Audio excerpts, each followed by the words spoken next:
and thank you for joining me. Many of you in this room are my friends. Many of you in this room know me. Many of you have cheered for me, or you worked with me, or you supported me. Now, every one of you has good reason to be critical of me. I want to say to each of you, simply and directly, I am deeply sorry for my irresponsible and selfish behavior I engaged in. I know people want to find out how I could be so selfish and so foolish. People want to know how I could have done these things to my wife, Elin, and to my children. And while I have always tried to be a private person, there are some things I want to say. Elin and I have started the process of discussing the damage caused by my behavior. As Elin pointed out to me, my real apology to her will not come in the form of words. It will come from my behavior over time. We have a lot to discuss, and however, what we say to each other will remain between the two of us. I am also aware of the pain my behavior has caused to those of you in this room. I have let you down. I have let down my fans. For many of you, especially my friends, my behavior has been a personal disappointment. To those of you who work for me, I have let you down personally and professionally. My behavior has caused considerable worry to my business partners.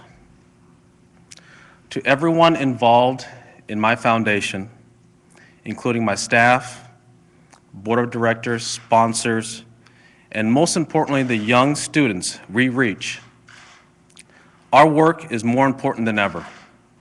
13 years ago, my dad and I envisioned helping young people achieve their dreams through education. This work remains unchanged and will continue to grow. From the Learning Center students in Southern California to the Earlwood Scholars in Washington, D.C., millions of kids have changed their lives, and I am dedicated to making sure that continues.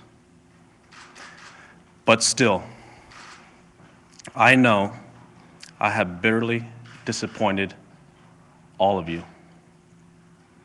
I have made you question who I am and how I could have done the things I did. I'm embarrassed that I have put you in this position. For all that I have done, I am so sorry.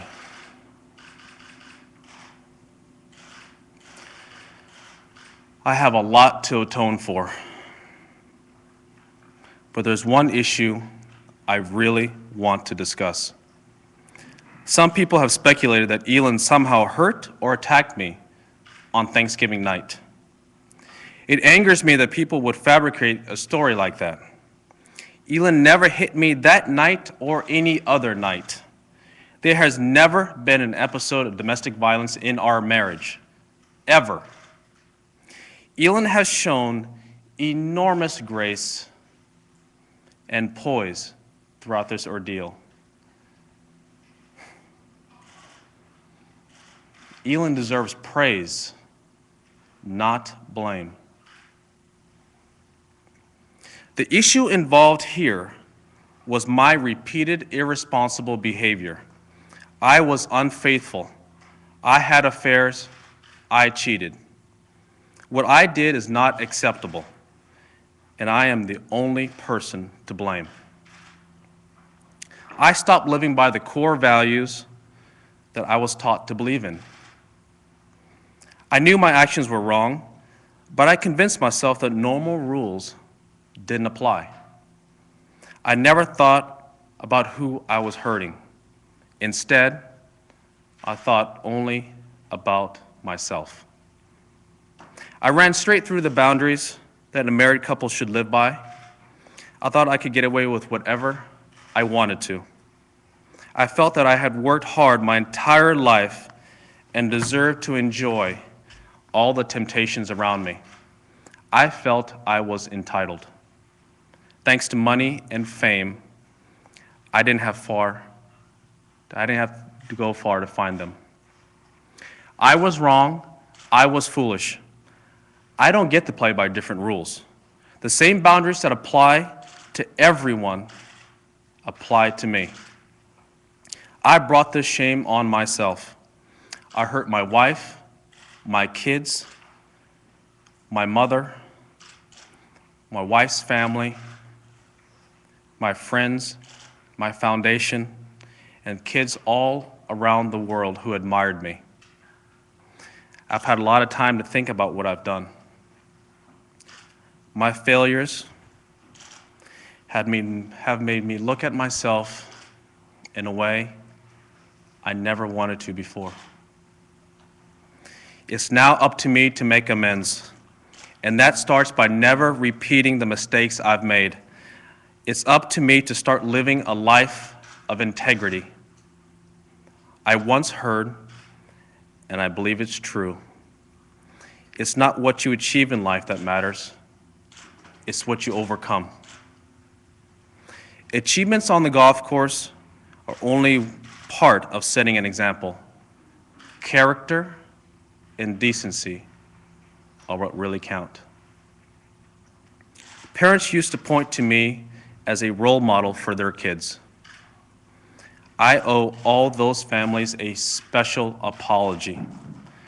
I want to say to them that I am truly sorry.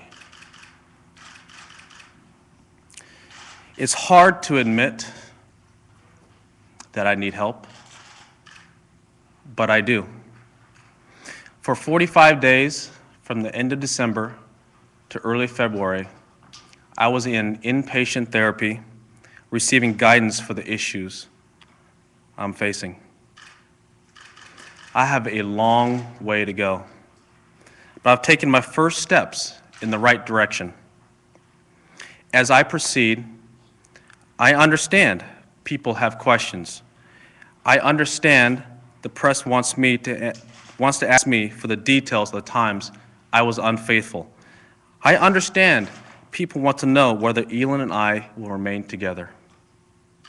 Please know that as far as I'm concerned, every one of these questions and answers is a matter between Elin and me. These are issues between a husband and a wife. Some people have made up things that never happened. They said I used performance-enhancing drugs. This is completely and utterly false. Some have written things about my family. Despite the damage I have done, I still believe it is right to shield my family from the public spotlight.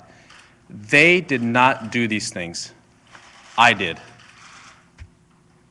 I have always tried to maintain a private space for my wife and children. They have been kept separate from my sponsors, my commercial endorsements. When my children were born, we only released photographs so that the paparazzi could not chase them.